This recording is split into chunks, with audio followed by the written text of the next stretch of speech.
we live in a culture that basically praises hustle. And every morning, we're up super, super early. We're up really, really late at night. We've got these calendars that are really detailed and really intense, and that are full of like all sorts of different colors. And we're doing promotions for work or promotions for our businesses, and we're constantly focusing on productivity and constantly focusing on achievement. But what if some of the very habits that we praise as being successful are actually signs that something is out of alignment? What if high achieving habits aren't always proof of success, but sometimes proof of disconnection? Today, I'm talking with Amanda Greening about a particular mindset, and that is this: that high achieving habits aren't always equated with success. And we'll be discussing why that belief might be costing people their peace and their identity and possibly even their joy. So, okay, so Amanda, when you say we need to challenge the idea that high achieving habits are always a sign of success, what are you seeing that made you want to call this out? I've been seeing like we've been conditioned to believe that our productivity is our worth. And like our job title is our identity. But when your profession becomes who you are, you really stop living the life that you work so hard to build. You're working to build this life and you want to live that life. But when you're constantly working and that's who you are, you're not giving yourself permission to live that life.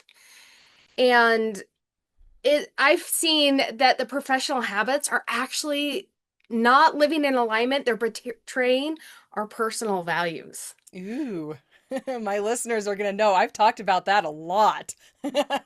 Values and desires when they conflict with each other, you know? Yeah, absolutely. Like your career, if it's costing you your inner peace, it is not a badge of honor. It's Right. actually a trade-off that you never agreed to make in life. And if you want to untangle your worth from your work, and it's time to like reclaim those moments that matter most. Right, right. I love that. Like talking about how basically become the job, and Yes. it's we start out with these ideas, like these grand dreams, and then we start working towards it, and eventually we forget why we're doing it, and it just becomes that thing, and that's our identity, and we forget we're also a person who does this. We're also a person who used to do this and this and this, and we used to have time with family, we used to have time with friends, but our entire identity is so wrapped up in, you know what we're doing now that we forget that there's other things that are more important. Absolutely. Many of us don't realize that we've disappeared into those professional roles. Like if someone asks, "Who are you?" A simple question is, "Who are you?" Most people answer first, like, "I'm a nurse. Right. I'm a manager. I'm something else," instead of who they are or who they value. It's if you remove that job and they face the identity that crisis that they're having, then they'd be able to figure out who they are or who they used to be or what they enjoy, not just what they do for a paycheck. Right. And sometimes when you have to step back and evaluate, you realize that you thought you were building your ladder up on this building, but when you look at it, you're like, that's not the building I actually really wanted to put my ladder on. And so that step back, it can be it almost feels like self-betrayal. Like I've spent so much time in this profession that like I can't start over, but I'm not happy. This is not where I thought I would be by this point. Oh, absolutely. This is another thing I really love to talk about because it's kind of like being that person and building up on that ladder or like staying late at work or over explaining or trying to be perfect at your job is can actually be a trauma response Oh, or a survival tactic right. that we put ourselves on to make it be like we don't want to admit that we've done a moral injury to ourselves by only building up that ladder and not the one we really want to be on. Right, right. And it's like, I mean, so many people have this realization like in their 40s and 50s, and it's like midlife crisis for a reason. And they're like, "Oh my gosh, I can't start over now." But I mean, it's your midlife. I mean, the rest of your life you still have to live like what you actually want to be doing. Yeah, absolutely. And we sit back and we realize at that time that there's so many other things that we want to do and we can never get that time back. So Right. all of a sudden we're like, slam on the brakes. What will make me feel better at that instance? And that's Right. kind of when people go and get that work done on their body or they go and buy that red sports car is they're trying to make themselves feel better for everything they've missed out on. Right. Boy, I do want that red sports car though. Yeah, absolutely. Like I have five brothers. I come from a family of car enthusiasts. And so Yeah. okay, so Amanda, you've spent 27 years in healthcare as a nurse. Yeah. You've worked inside high pressure systems, and where do you see professional excellence start to blur into personal identity? So when does that this is what I do become this is who I am? At what point? I think there has to be a breaking point where you just are trying so hard to achieve those personal or those, excuse me, those goals at work, where you want to be the person that you think that the unit up at the hospital can't run without. Right. And it's really tough to understand that there are times that you're not there and they run just fine. Right. And so you don't have to be there 24/7 and they'll be just fine. Yes, you are valued. Right. Yes, we love having you up there and working, but at the same time, that's not who you are. Right. That is something you do. Right. And if it's something that you do that you feel is who you are and that you realize you don't need to be there all the time, that feels again like I use the word betrayal, right? It feels like a Mhm. betrayal on the part of the people who love and trust you, where that's not actually what it really is. I mean, it's I mean, actually you tell us, what is it really? What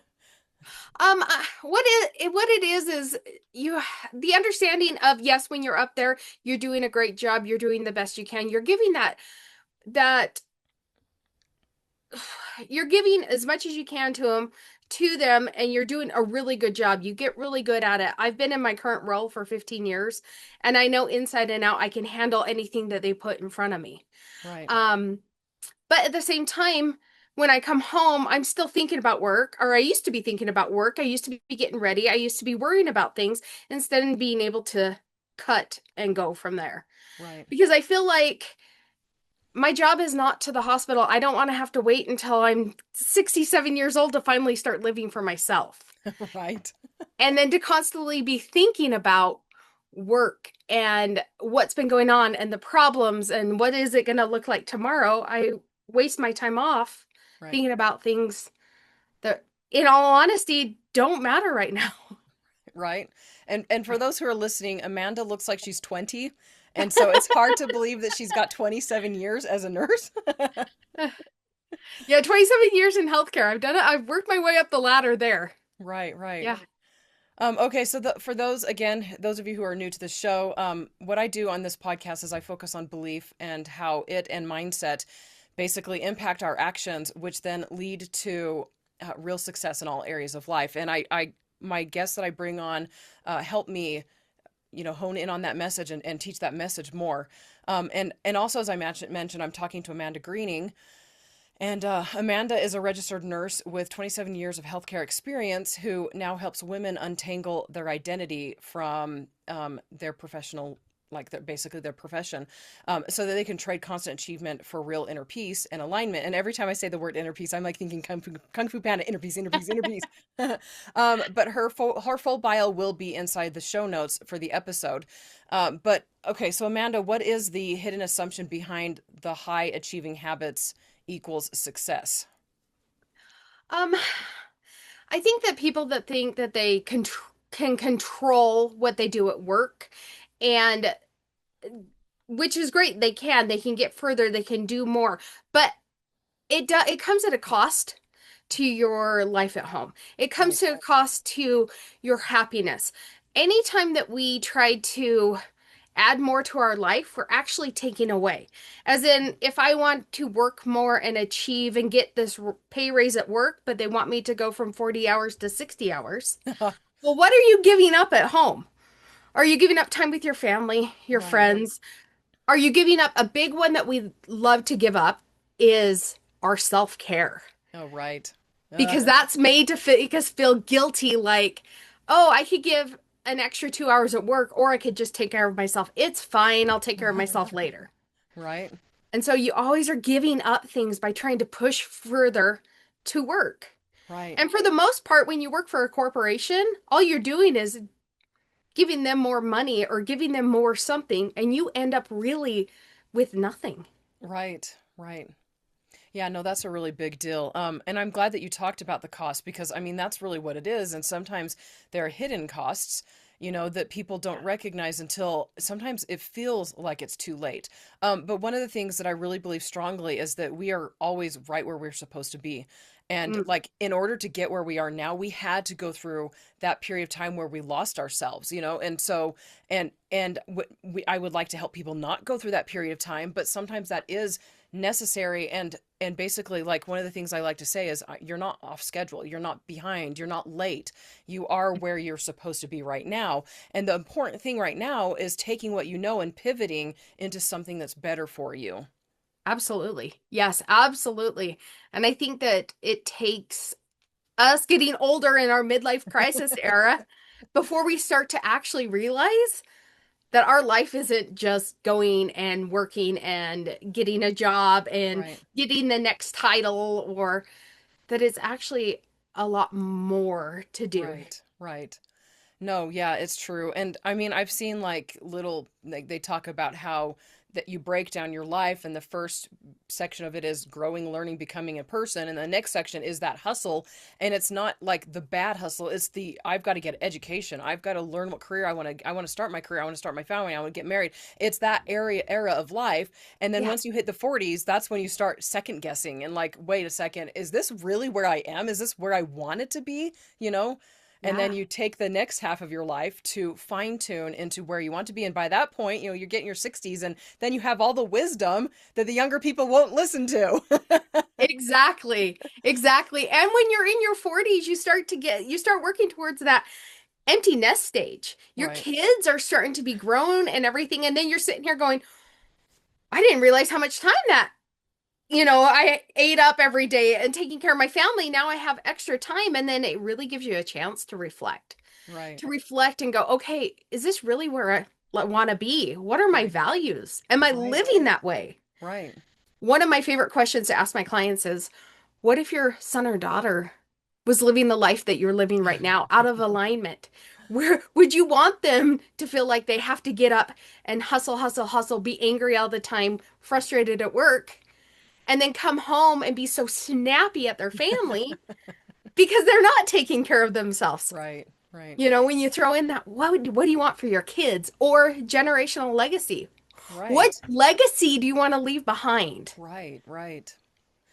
Right. Yeah, my husband and I were actually talking about that the other day. The legacy of not just success. We do want to leave a legacy of learning how to be successful, but also a legacy of learning how to pivot when things are hard. Learning how to, sometimes things are hard and no pivot is required. You just have to hold on while you're going through those tough seasons. And that is a legacy that I want my kids to learn. I want them to understand, that just because things are hard doesn't mean they're a failure. Yeah, absolutely. And being able to cope and get through the hard things, that's a skill instead of just breaking down. Absolutely. That's a great thing to teach your kids. But at the same time, it'd be nice for them to be like, okay, I can do the hard things, but I also need to balance that Right. with taking care of myself, to Right. know who I am, Right. Right. and to know that I'm more than just who I clock in as. Right. Right. Okay, so what's a healthier belief that people can adopt instead? So basically, I don't know, like I like to take that mindset, challenge it, and then help people come up Mm. with a new mindset, and especially those who are competent, driven, and capable. What belief shift will allow them to keep their excellence without losing themselves? Well, you can also take your excellence and put it in to your life in another way as well.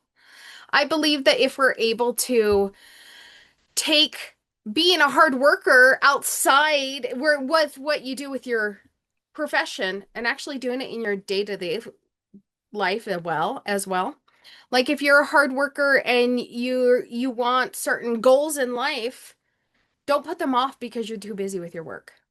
Right. Remember that there needs to be a balance. Right.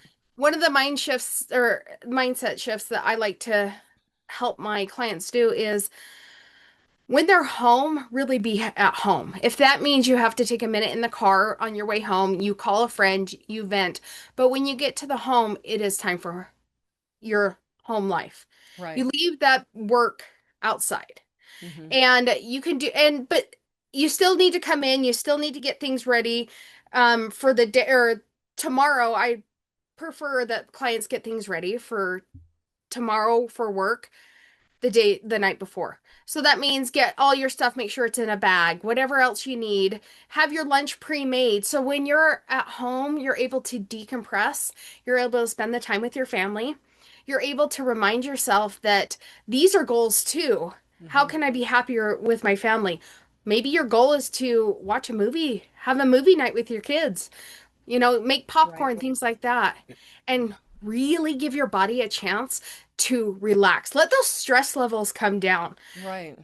And then tomorrow, when you wake up to get ready for work, you're able to not just lay there and hate, oh my gosh, I don't get to spend any time away because you've actually been able to let your brain reset last night and start the day again. And you've already started to get everything ready for work.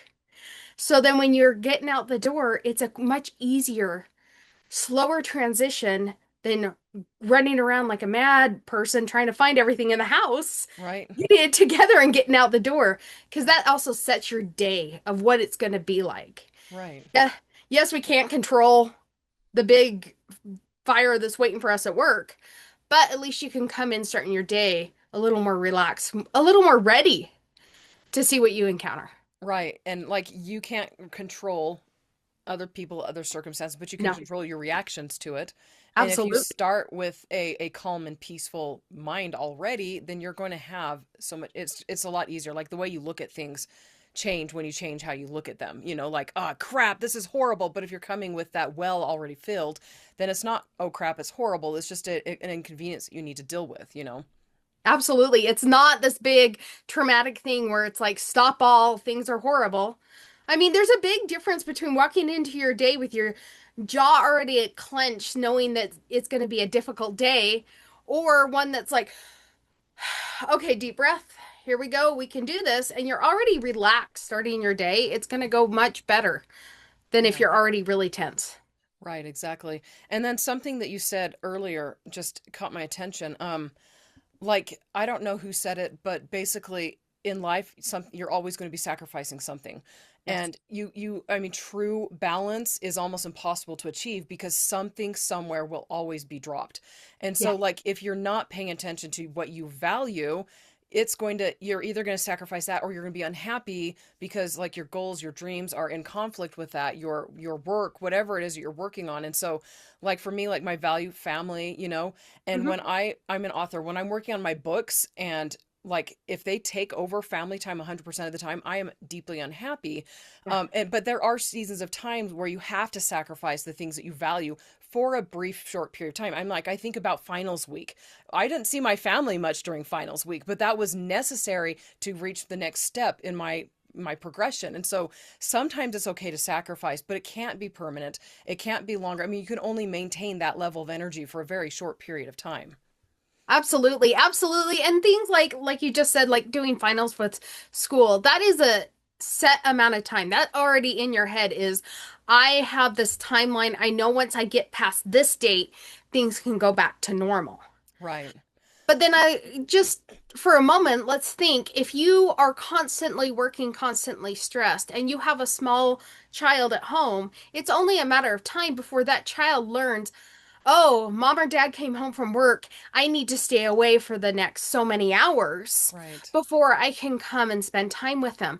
And that is something we're not saying, but Right. children are picking up on that. So your mindset Yeah. and you being so frustrated when you come home, your children's already doing that. You're missing that time. Right. And next thing you're going to know, you're going to be sitting there and go, oh, my toddler now is in first grade. How did this happen? Where did all Right. the time go? Right. Where's the memories? Where's the important things? And a Right. lot of that is just being in that mindset of when I'm home, I need to be more engaged. I need to be there for the people that matter the most. Right. And unfortunately, and we don't need to go rabbit holing down this topic, but like kids, like they learn the most important lessons in the first few years of their life, and they're not going to remember, but they'll remember the emotions, the trauma, that anxiety will become part of who they are if they don't get what they need in the first few years of life. And so a lot of people are like, oh, they won't even remember it anyway. They will remember it, They like will. emotionally. And so like we want that legacy of taking time for ourselves, being well rested, having our well filled, so that we're not passing those anxieties and that stress on down to our kids through our levels of cortisol. Because studies have shown kids pick up on that, emotional. Absolutely. Obviously, everybody knows kids pick up on the stress that you bring home. And so, like, if you don't want to have this cycle continue, then you've got to address how you're handling it. Absolutely. And it actually is, like you said, the foundations are being built. Right. For example, the foundation of work is most of these kids grow up dreading going to work Mm. because that's what they were shown Right. Yeah. growing up. Right. And a lot of that stuff is already wired in. Right. So when we wire that into our kids, then everything that's wired together fires together. Right. So, work and all the stress when they feel like, here, you need to go get a job, they're already firing within their body, their nervous system of, oh my gosh, this is stressful. I can't do this. Even though they have no firsthand knowledge, they only have what they've seen. Right. Exactly. Yep. More's caught than taught. Yes, absolutely it is. Yeah. And so that's something that we have to sit back and think about. What do we want to leave for our children? Right. Yeah. Okay, so once someone takes that belief and they shift it, and basically once they separate their identity from achievement, okay, what actually changes in their behavior? I know for myself personally, because I've had to go through a lot of this work myself, is when I go into work my hospital job, I'm a whole different person. I am from the moment I get there. I used to be like, how are you doing? Oh my gosh, living the dream. I'm here again. But now I actually, what comes out of my mouth is, I'm doing fantastic. It's a great day. Awesome. Because if you put it out there, it comes back as that. Right, right, Now, it does not mean that stressful situations don't come up, but I really do believe I'm able to handle it better. I'm also able to, even after a long, frustrating day, I know I need to decompress after a long day or a hard day or a tragic day. And I will come home and take those steps to decompress. And then once it's done, it's done. I'm able to let go of it better. My stress level's down. I right, don't clench my jaw as much. I'm able to also really enjoy those moments where I'm with people who I care about or right, love, right, or enjoy the moments of being away and doing activities that I love. Because you can really be into it instead of, oh crap, I have 14 hours until I have to go clock back in. Because a lot of right. people do that. That's their Yes. weekend, Yep. is Yep. counting down. And that's Right. really a shame because you miss out on the moments you're there. Right. Right. It's that, oh no, it's Monday. Thank goodness it's Yeah. Friday mentality. Mhm. Right. Absolutely. And that just tears you down. And it tears you down more than emotionally and mentally. It physically puts a toll on you. Right. You lose years of life by stressing over a job Right. that's not going to matter if you don't show up next week Right. Yeah, no because they'll kidding. make it work. Right. Okay, so I like practical things, Yeah. practical application. So what is something, a practical step, a first step, or just any step that a high achieving person can take this week to basically program their mind, just take this belief, the false belief of being a high habit, high achieving, that's all important, all nice and all great.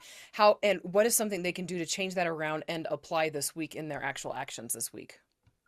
I think if you are someone who gets the pages that they need help at work, you need to be able to look at that and be like, that's good to hear, but do a self check in. Yeah. I need to check in with myself. Where am I on my stress level? Where am I on my sleep? We give up so much Yes. sleep and we need to make sleep a priority. When was the last time I did self care?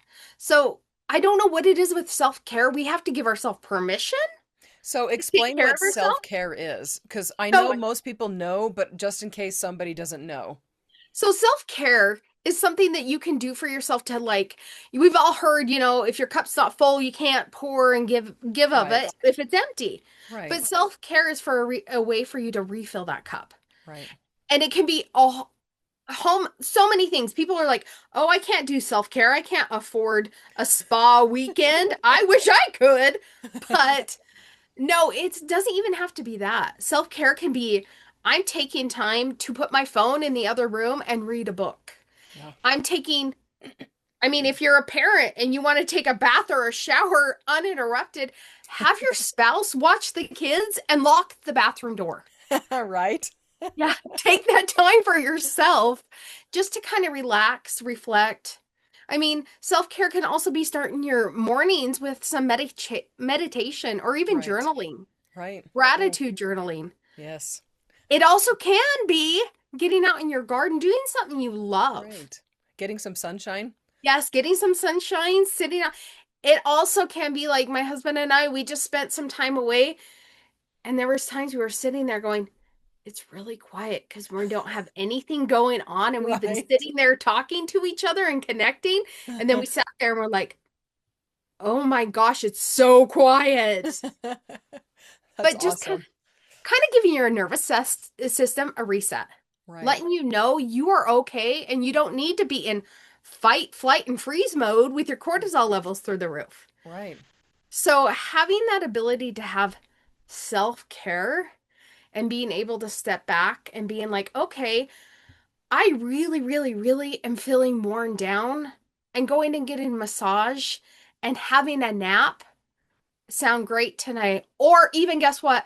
Sitting on the couch, binge watching Netflix and eating a bag of popcorn is self-care. As long as it's not every day. Right. And Right. so And if you're that's able to sorry. check in with yourself, Mm-hmm. and then when you get that text of, hey, we need help, give yourself permission to go, that's not me this time. Right. And they can make it without you. It'll be fine. That's kind of the challenge I'm putting out there is doing a self check-in. Right. And a lot of the time, I mean, one of the biggest thing people say, like they have all the excuses why self-care is not important. And self-care just it's such a like people are like it's such a not hippie, but like woo-woo. It's just so Yeah. like you know, what's the word? I don't know. But it's just it feels unimportant. But people have done self-care for like the dawn of time. You know, I mean, for people who believe in Jesus, he would take time away from the people to be alone, you know? Yeah. And a lot of the time, like what I've discovered with myself is, and I am a very go, go, go. I'm always working on something. I'm very excited about what I'm doing and it's gonna be great, you know? Yeah. And for me, the self-care that is most important is usually the ones I don't want to do. And Okay. so like for me, silence, not even Mm. meditation, just silence and forcing my brain to just be still. And because I'm always thinking, I'm always planning, I'm always brainstorming, I've always got some idea I'm working over. And so like my what I've been doing is 2 minutes of silence every single day. And I do a lot of good self-care. Like I do meditation. I'm not great at it. You know, again, the sitting there not doing anything, but I do write in my journal every day. And I've done that pretty much my whole life. That's great. And I do gratitude, you know, and I listen to motivational audio. There's a whole bunch of different stuff that I've got in this like one little half an hour to an hour that I do every single day. And the silence one is the one that I'm like, it's the one that I most want to skip, and I don't let myself skip it because I know how important it is, you know? And so I'm like that thing you don't want to do, like find a way maybe to make it approachable. So like for me, everybody's like you need to do 20 minutes at least. I'm like, "No, I can do 2 minutes." And as Mm. long as I'm doing 2 minutes, I mean, you don't have to eat the whole cake, you know? You just do something, you know, and you have to start somewhere, right? Absolutely. And that's something also that I really help people with is we have these great big plans and they seem like, oh my gosh, I could never do that. So what do? We just walk away and be like, I'll never achieve it. It's a great daydream. But in reality, everything can be broken down into Right. little bits and Right. pieces. And that even includes self-care. If you Right. have a really hard time feeling like I can do this because of the way that maybe you were raised that you don't understand is your foundation. Right. But starting really small with the smallest kind of silly, ridiculous goals when you're like, that's a goal. Yeah. Self-care. How about 5 minutes of self-care 3 days a week? Because then that also, if you're like, oh, if I'm going to do it every single day and you don't, well, I'm a failure. I might as well never do it again. Our Right. brain does that. But Right. when you take them and make them smaller goals, self-care for 3 days a week. Perfect. Well, you did it Monday, and then next thing you know, it's Thursday. You still have Thursday, Friday, Saturday, Sunday. Right. And you can do it. But then also, if something comes up and you're unable to do it, why? It doesn't mean you're a failure. It's what came up that made it seem like more important. And that gives you an opportunity to really kind of pick it apart and be like, oh, that really wasn't more important than making sure my cup was full. Right? It's Ah, so true all the time. And even if it was really important and you take time away to fill your cup, mhm. like you need less time to accomplish that thing instead of more Absolutely. time, you know? Absolutely. If you took like 20 minutes every morning, if for example you were a stay-at-home parent and you took those 20 minutes every morning before you and went to the challenge of toddlers and babies at home and really gave yourself permission to relax, calm down, fill that cup. When you come out, you're going to be able to handle those children a lot with a lot more grace than Right. you weren't. You're gonna be taking time out through the day to stop, hold your breath, and count to 20 before you react. Right. But if you come from a calmer space, you're able to go with the flow. You're able to stay calm, be there. And I mean, a great thing that all parents wish is there's times where you're like, oh, I wasn't the best parent in the world. But most of the time, we're coming from an empty cup. Right. Right. And already having it full, you're going to be a much better parent, a much better spouse, a Right. much better human, happier, calmer. Right. You're going And to let people sometimes, in when they drive instead of cutting them off. right? And sometimes like self-care, like especially okay, so I would say it would depend on the intensity of your life. Like self-care, if you don't have like a really high-powered job, really high intense job, and you don't have little kids, sometimes self-care can just be a couple hours a week on a specific day of the week. But when you're in a really intense constant like that constant battering you know self-care should be every day, especially for parents of little kids, because Absolutely. like it's so easy for your well to get emptied when somebody's pawing at you all the time and mom, and I'm like, Yeah. stop touching me, you Yeah. know. And so like, you know, like my best friend, she and I, we both homeschool, and she was like, we've both been focusing on trying to make sure that we have that set aside time. My husband and I both work from home, and so like I have like this person here who helps deflect, and Yeah. she does it, and her husband works like 16 to 18 hour days, and Ooh. so she's like, she'll go into her bedroom, put noise canceling headphones on, tell her children, do not interrupt me unless there is blood. And then she shuts her door and she will listen to music, you know? And so I'm like, there's so many ways to get self-care, even if you have newborns, you know? Like Yes. you can have somebody come over to hold the baby or take care of your older kids or whatever while you rest and self-care. And we don't prioritize it enough. Absolutely, we don't.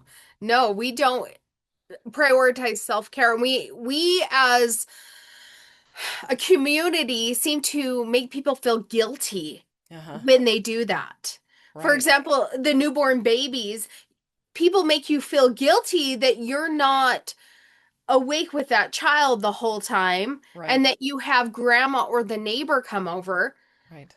We need to make it a normal thing, instead of just the text message of, "Hey, is there anything I can do? Let me know." Right. You know what? Show up at their home and be like, "For the next 3 hours, I'm going to sit in here, fold your laundry, and look after your infant. Go take a Right. nap, go take a bath, go do something." Right. And Right. give people the time, opportunity, and permission for self-care. Right. And it's so crazy because like self-care is really important now. And you go back 75, 50, 100 years, self-care wasn't a thing because especially for new moms back in the day, grandma was almost always there. Multi-generational houses were a Yeah. thing. Neighborhoods would help, communities, people, church, they would step in and help. We don't have that as much now. No. And so now you have to actually reach out to get the help that you need. And like one of the things I'm like, moms, you're not alone. You don't have to parent alone. Like you can ask for help. And if you don't Yes. feel like you have a support structure, then find one. Like your sanity, you know, your success, everything, all of it depends on your ability to get the help that you need. Um, And if you don't have somebody nearby, like, gosh dang it, I wish I was because I'll come hold the baby. Yes, absolutely. And it's just something that's ingrained into us that over time, even if it wasn't said, we were shown this is the way to do Yes. it. Right. And it takes a lot of work to break Right. some of those foundational habits that we grew up with as children. Right. It's so true. Okay, so for the person listening who looks successful on paper, like they're respected, accomplished, they're dependable, but they feel disconnected or exhausted, what would you want him or her to hear today? To to learn how to do a self check-in, to learn how to evaluate how you feel mentally. A lot of time I hear that I feel numb. Well, that's not a way to feel. What do you Right. why are you numb? Are you just so overwhelmed and you can't or won't handle your emotions? Or also figure out um how you're doing physically. How's your body feeling? How are you hurting?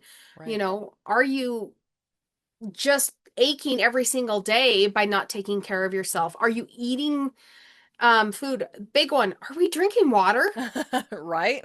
That is the biggest one. Are you drinking enough water? Right. But then also, I challenge people to take a moment, sit in their silence, and just check in with them spiritually. How are you spiritually? I'm not saying how are you spiritually within a religion or God, just you as the universe and how you interact with it. How are you feeling in that? Do you feel like you work within it, flow, or are you just like, I don't even know? But the Right. self check in and then giving yourself permission to do some minor changes for some big results. Right. Right. Thank you so much for that. Like that's really impactful. And thank you again for joining me on this podcast. I really appreciated it. Oh, absolutely. I enjoyed it. Thank you. Yeah. So if this conversation resonated with my listeners or viewers, you can find Amanda. Her work, I'm going to be linking that. And like I said, her bio will be in the show notes. And if you want more conversations like this, make sure you are subscribed. Thank you, everyone, for listening.